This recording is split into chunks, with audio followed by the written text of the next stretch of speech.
Let's Mike News at 6. Telangana की अर्थव्यवस्था पिछले दशक में तेज गति से बढ़ी। 2013-14 में 4,51,000 करोड़ रुपए की जीडीपी से 2023-24 में ये 14,63,000 करोड़ रुपए तक पहुंच गई। औसत सालाना बढ़ोतरी 22.4% रही और प्रति व्यक्ति आय 26.4% की दर से बढ़कर 3,47,000 रुपए हो गई। मुख्य रूप से ग्रामीण आय, पेंशन, किसान सहायता और सरकारी वेतन जैसे उच्च गुणक वाले खर्च से उपभोग और उत्पादन का चक्र चलता रहा। लेकिन पिछले 2.5 साल में नीतिगत बदलावों और घरेलू आय में कमी से मांग कमजोर पड़ी है, जिससे छोटे कारोबार, सेवा क्षेत्र और रोजगार पर असर पड़ा है। राजस्व वृद्धि नकारात्मक हो गई, जबकि हालिया जीडीपी वृद्धि 10.7% पर आकर ठहर गई है, जो राष्ट्रीय औसत से बेहतर है, लेकिन पहले के जोरदार चक्र से काफी कम।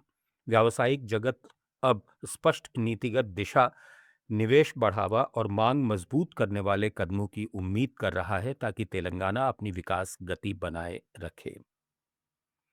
उधर पुडुचेरी संघ प्रदेश ने वित्तीय वर्ष 2025-26 को सकारात्मक नोट पर समाप्त किया है।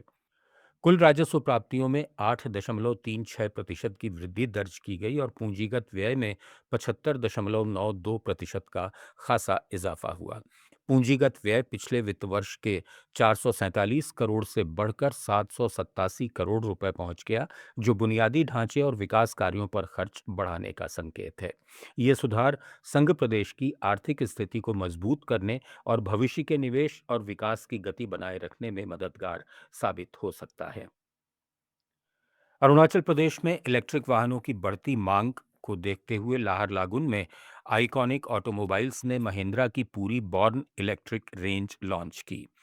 इनमें BE6 फॉर्मूला ई एशियन, XEV9E और XEV9S शामिल हैं। कीमतें करीब 19 लाख रुपए से शुरू हैं, जबकि फॉर्मूला ई वेरिएंट 24 लाख से। इन वाहनों में 500 किलोमीटर से अधिक real world range, ADAS 2+ safety और उन्नत फीचर्स दिए गए हैं, जो पहाड़ी इलाकों के लिए खास तौर पर उपयोगी हैं।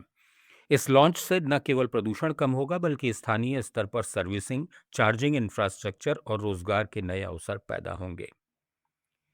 कर्नाटक में न्यूनतम मजदूरी संशोधन के मामले में सरकार के बढ़ोतरी प्रस्ताव को चुनौती देने वाली याचिका कर्नाटक हाईकोर्ट में लंबित है।